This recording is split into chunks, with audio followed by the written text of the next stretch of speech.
It was just a coffee shop. One of those tiny places you only notice when you need to.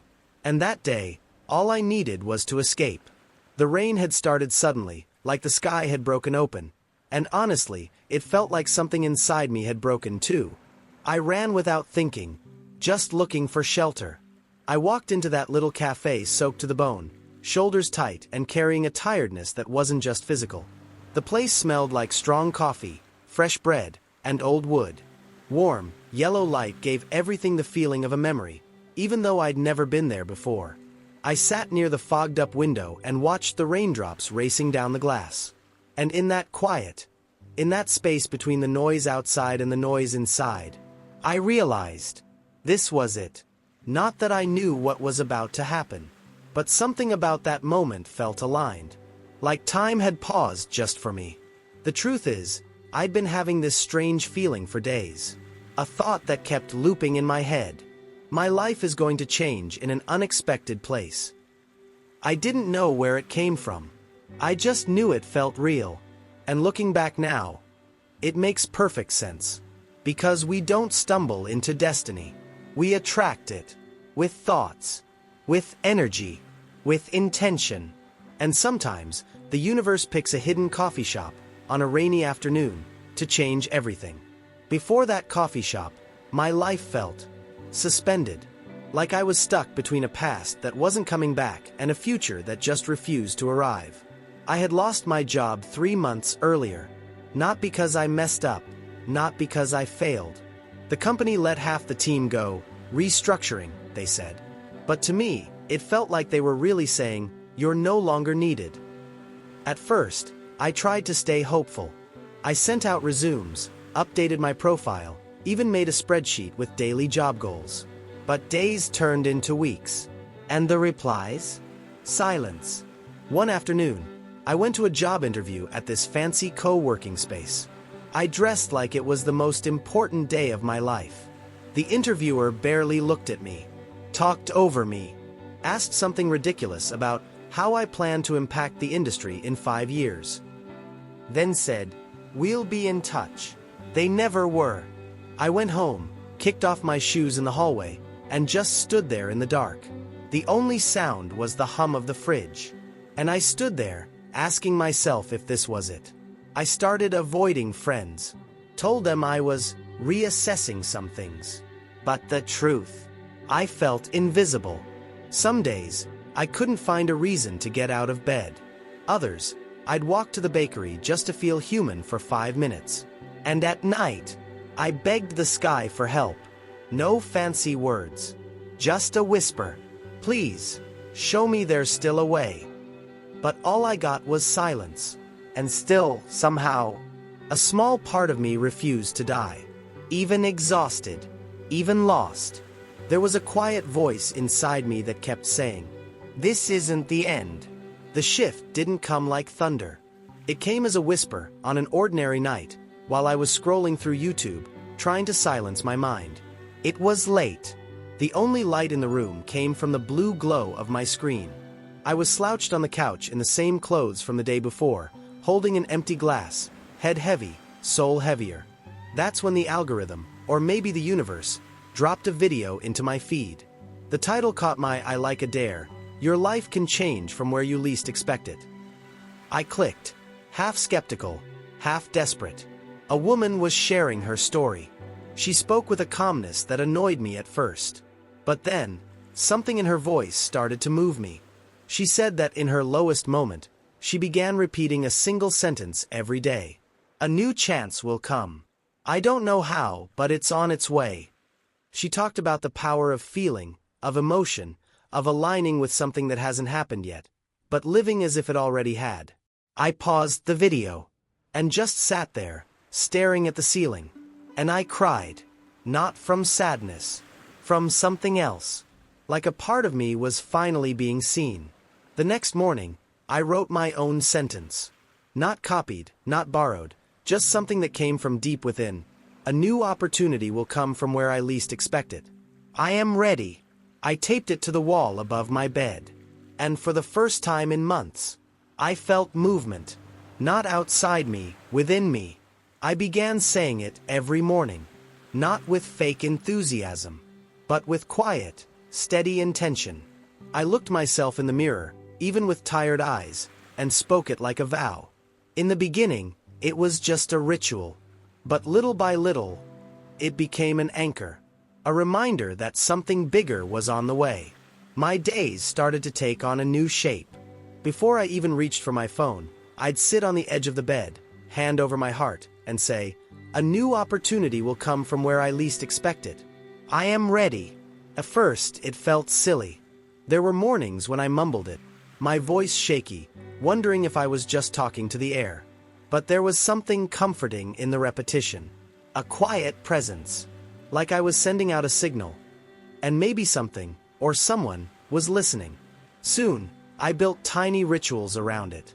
I'd light incense before showering, drink my morning coffee in silence, looking out the window, imagining that somewhere, someone was preparing to meet me.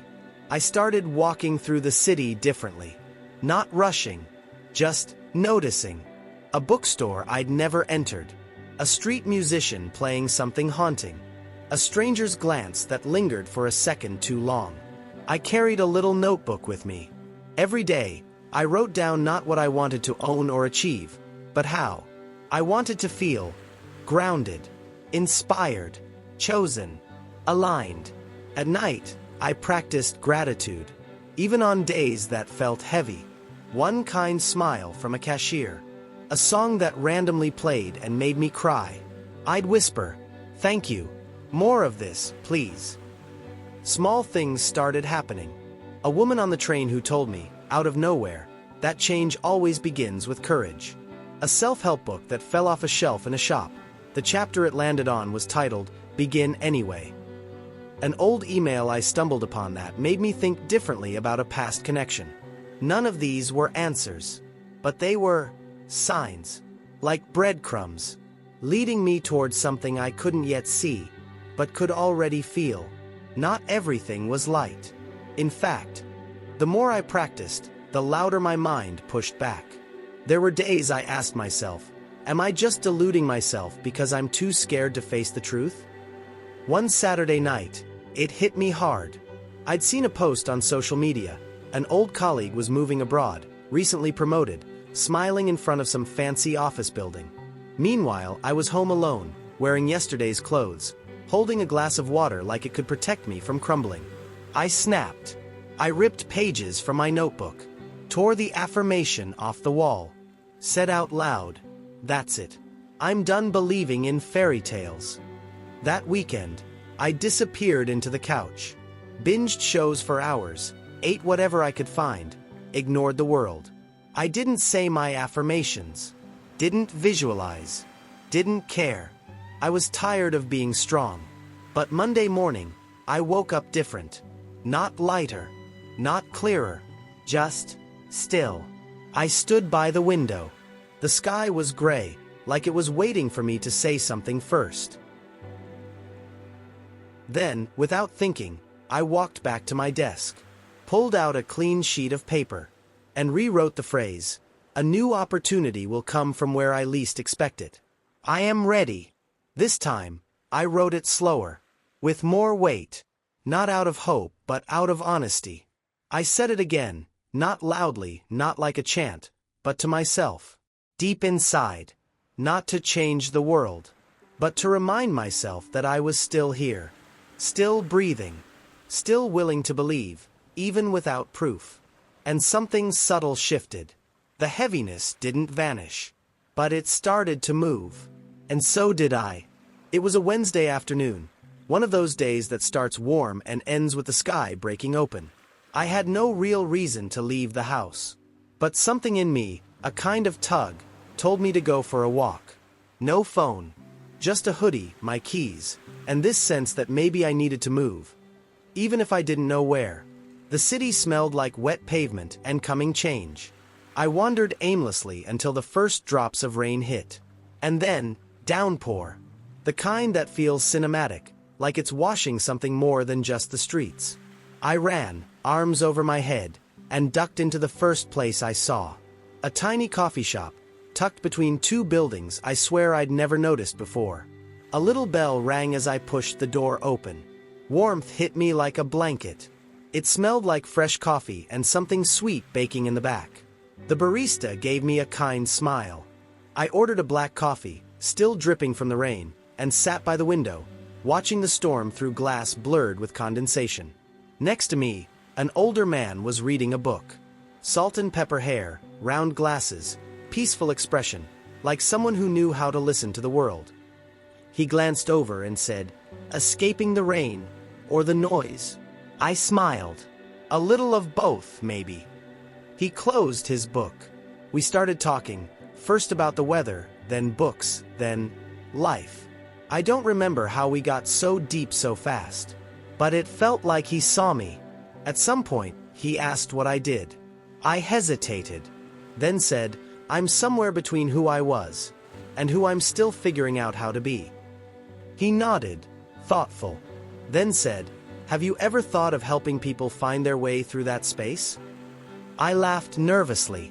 "Doing what exactly?" He reached into his coat and handed me a card.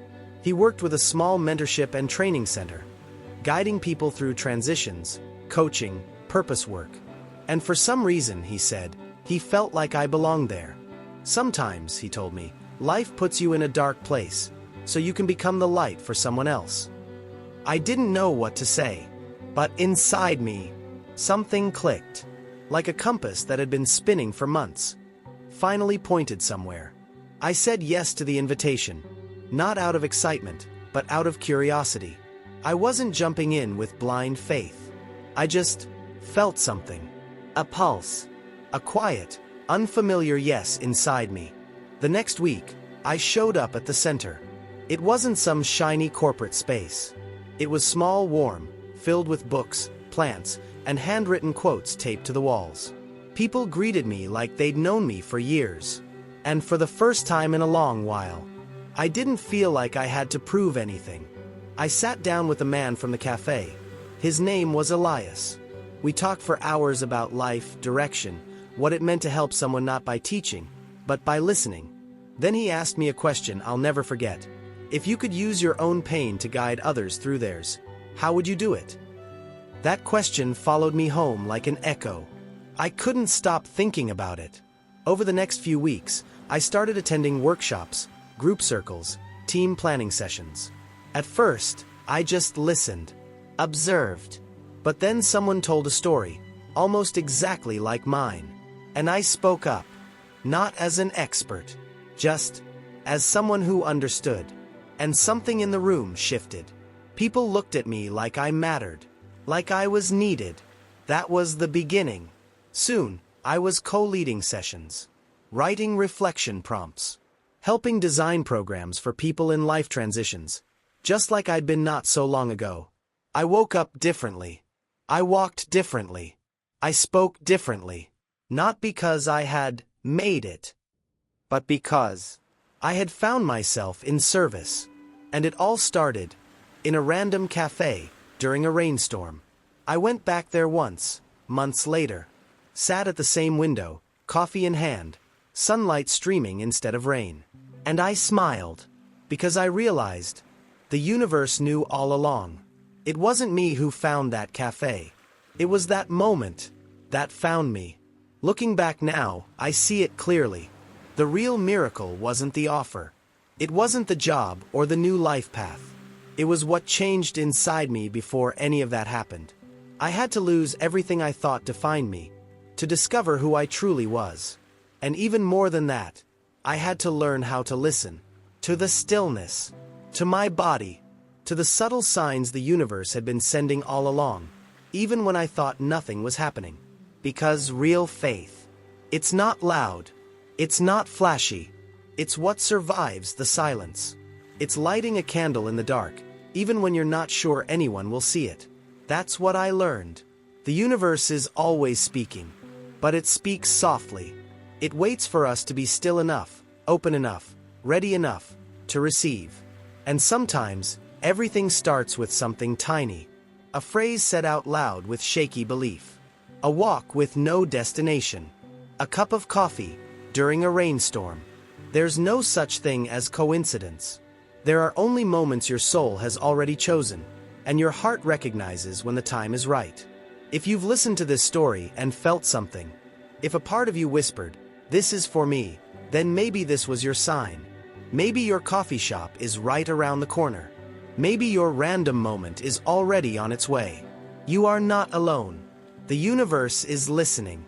The magic is already moving, even if you can't see it yet. If this story touched something in you, if it reminded you that life can shift in a single, quiet moment, type in the comments, "I trust the timing of the universe." And share this story with someone who needs hope today. Because sometimes, we are the sign someone else has been waiting for.